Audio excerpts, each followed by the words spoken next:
Hello, everyone. We know that we are currently at our technological peak, but there is some evidence that implies otherwise. During the historical development of humanity, we've lost many different technologies that would be difficult or impossible to use again. Our past is much more interesting than what we're taught in school.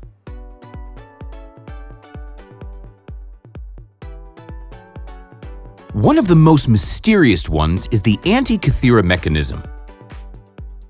It's a unique construction mechanism using bronze components that was found by divers at the beginning of the previous century, not far from the coast of the Greek island Antikythera.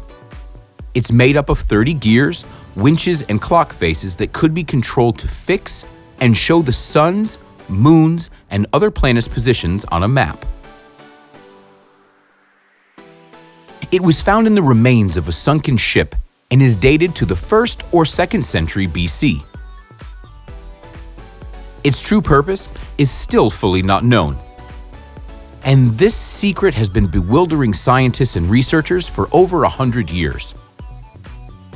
The majority of researchers think that the Antikythera mechanism is a kind of primitive clock that was used to count the lunar phase and solar year. Some academics say that we have the earliest type of computing machine, meaning a computer. The complexity of the Antikythera mechanism and the amazing accuracy of its construction indicate that it wasn't the only one. Many academics suppose that these kind of devices had fairly widespread use back then.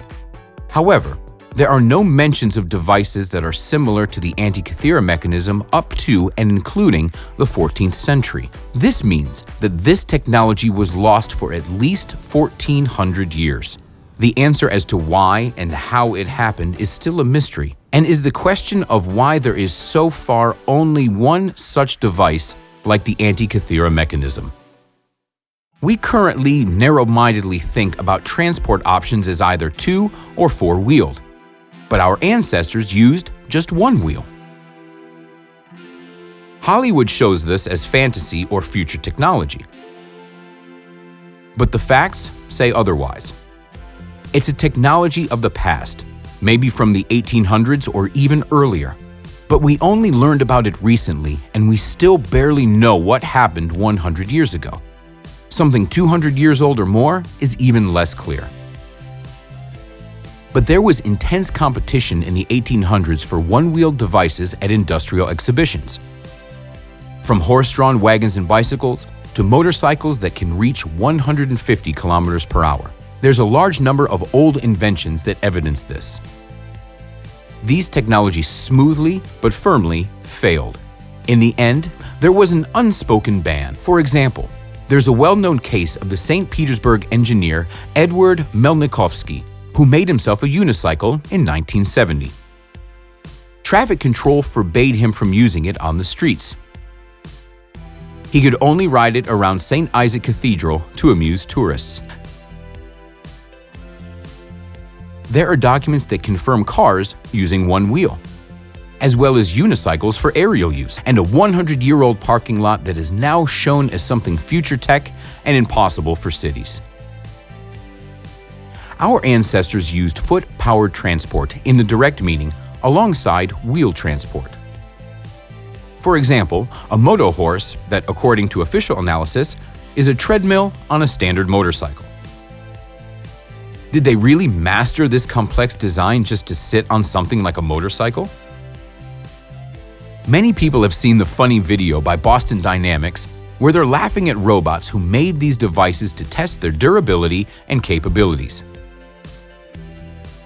But hundreds of years ago, we already had this technology. And how much less advanced were they? There's probably not much evidence for this. But that's not all. Our recent ancestors used underground transport as well as wheeled transport. This is a scene from the movie Kingsman: Secret Service. It's 28 minutes in when they go into the underground pneumatic transport. But this might not be the director's fantasy. It could be a real way people moved around. I haven't seen any written evidence, but the tunnels under our cities are surprisingly similar in size to the ones in the movie. We are told that it's the standard size of medieval plumbing, that these tunnels were in every more or less large city to drain sewage. But how many resources were invested in this? Hundreds, if not thousands of kilometers. The quality level is off the charts by modern metrics, and there was no time limit to make them. They had nothing to do in the Dark Ages. The kings did all this just for a sewage system? We're somehow making them out of slabs today with all our modern developments, but back in the Middle Ages they decided to make masterpiece-level sewers? That's hilarious. If it was all really just for the sewers, then why did the uneducated peasants live in these half-destroyed hovels or in dugouts? If it was really just for sewers, then why did the uneducated peasants live in half-destroyed hovels or in dugouts? Even estimating the amount of investment for such construction is colossal, and the builders who made it should have had very high qualifications. We're looking at construction technology, like bricks, since these tunnels are made of them. The quality of modern brick, despite the modern, complex production process, is in many ways worse than in the past, which is clear if you've run into any old brick lane. The quality and scale of it is just amazing. The castles, tunnels, and any arched buildings clearly need assembly lines. Making this according to the Lord Stooges baked bricks in a barn principle is impossible. There is an ancient reservoir in Spain 80 kilometers from Alicante. The TB Dam holds back tons of water in the mountain canyon. And nothing would be surprising if it wasn't for the size and date of construction. The first stone was laid in 1589 and was completed 14 years later in 1594. It's 41 meters tall and 33 meters wide.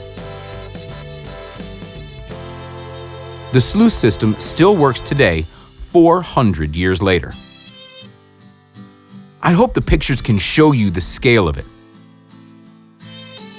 Today, we need an entire institution to build something like that dam, and there might be other additional groups too.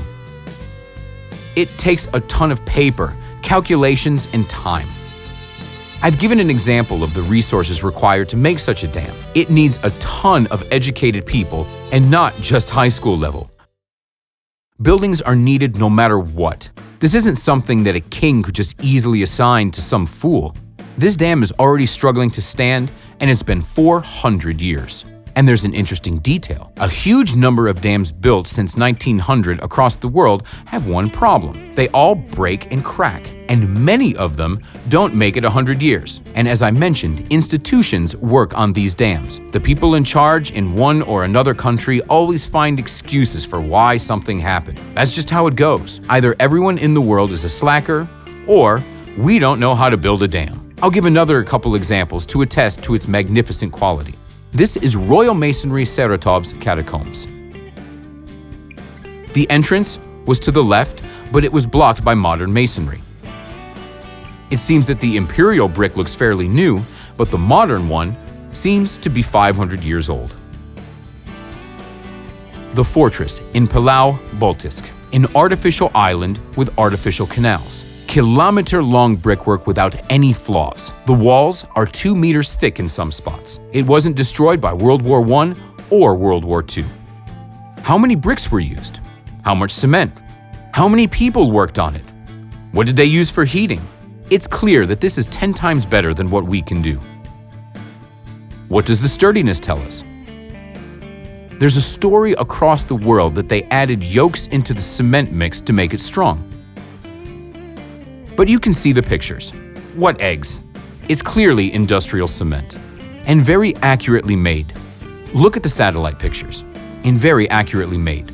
Look at the satellite pictures.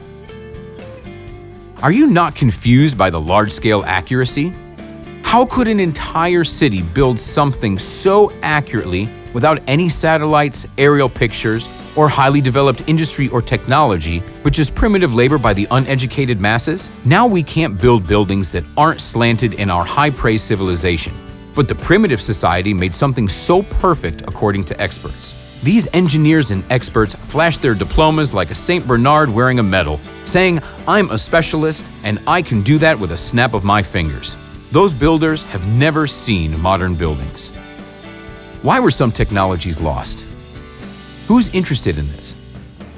But ancient knowledge being destroyed is confirmed by the burning of the Library of Alexandria. It was in Alexandria in about 300 BC. It's thought that there were more than 1 million scrolls inside when it burned. So, its destruction is why humanity lost centuries of accumulated knowledge.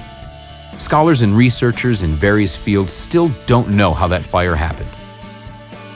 If you like the video, leave a like and subscribe to our channel. We'll see you soon.